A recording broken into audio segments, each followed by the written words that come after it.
مدام هناء الحقيقة تصرفاتهم غريبة ومريبة، بيعملوا لنا حاجات أنا بصراحة يكلمونا في الدين وهم لا يفقهوا شيء عن الدين، يكلمونا في حاجات إن إحنا نعملها وهم مفتقدينها، يكلمونا في حاجات عايزينها نصدقها وهم أصلا ما بتحصلش منهم. النهاردة مدام هناء مغتربة في فرنسا طالعة بفيديو بتتكلم فيه ان انا يا اولاد خدوا بالكم من رضا، اعتبروه زي ابوكوا، وانتي بتعالي شوفي اختك والكلام ده كله.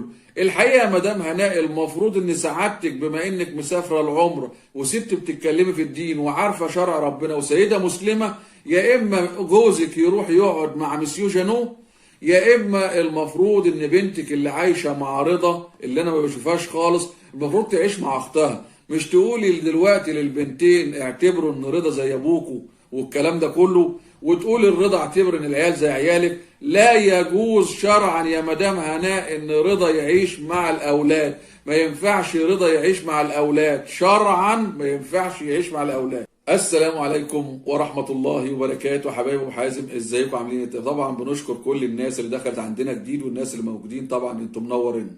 اتمنى منكم دعم الفيديو باللايك والشير وكومنت جميل من ايديكم الحلوين. النهارده هنتكلم على مدام هناء مغتربة في فرنسا ووداعها لمسيو جانو ووداعها لياسمين وفيروز ووداعها للمتابعين ان هي خلاص بتلم شنطها وهتتكل على الله. الحقيقة أنا كنت مفكر إن هي هتتكل على الله على العمرة ولابسة الجلباب الأبيض، ولكن فوجئت إن هي رايحين يقضوا 3 أيام عسل هي وزوجها رضا، لأنهم بيقولوا مدام هناء بتقول إن إحنا ما كناش عارفين ناخد راحتنا وإن إحنا كنا مشغولين. والحقيقة أنا مش عارف أنتوا مشغولين في إيه. أنا ما بشوفش غير قناة أكل في أكل في أكل، ورضا على طول قايم من النوم يا دوبك بيغسل وشه ويقعد على السفرة، هي تقول صباح الخير هو يقول لك السلام عليكم. وعليكم السلام ورحمة الله وبركاته يا عم رضا. عم رضا ما بيقولش غير السلام عليكم وينزل على الأكل حش، ما بيعملش أكتر من كده.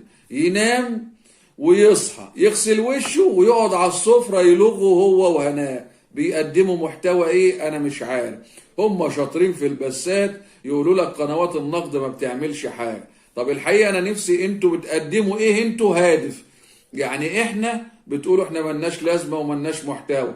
طب نفسي افهم يا اللي بتتكلموا مش على قد هناء، ده كلهم بقوا بيتكلموا كده، معلش على قد هناء ورضا يقول لك ده انتوا اصحاب ما عندكوش محتوى.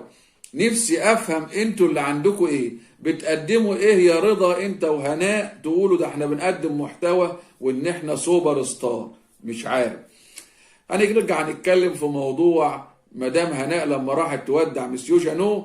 الراجل كان مبسوط ومفيش اي مشكلة خالص، ولكن هي مصرة عايزة الراجل يعيط عشان يبان في الكادر ان هو بيعيط او يبان في اللقطة ان هو بيعيط، ولكن من كتر الاصرار الراجل اضطر يمسك منديل ويعمل انه بيعيط. ولكن الراجل مش فارقه معاه ان هي تروح ولا ما تروحش، ولا الموضوع فارق معاه، ولكن هي مصممه توصل لنا ان مسيو جانو الراجل حزين وهيموت يا ولده لو هي سافرت. على مسيو جانو لقيته كان بيقرا قران وكان بيصلي الصلوات بتاعته. الحقيقه كلمه الصلوات بتاعته دي كلمه غريبه. الحقيقه اللي نعرفه نقول الراجل كان بيصلي الفرض، الراجل كان بيصلي الوقت اللي عليه، الراجل كان بيصلي الظهر، الراجل كان بيصلي العصر. انما كلمة الصلوات دي بصراحة مش شكلنا، يعني موديه على حتة تانية خالص. ولكن في الاول وفي الاخر نفسنا نتمنى يا مدام هناء نشوف مسيو جانو بيقرا قرآن ومسيو جانو بيصلي، لان الراجل اصلا ما بيعرفش يقول الله اكبر. فانا مش عارف بصراحة القصة بتاعتكم دي موديانا فين وجايبينها، انا مش عارف.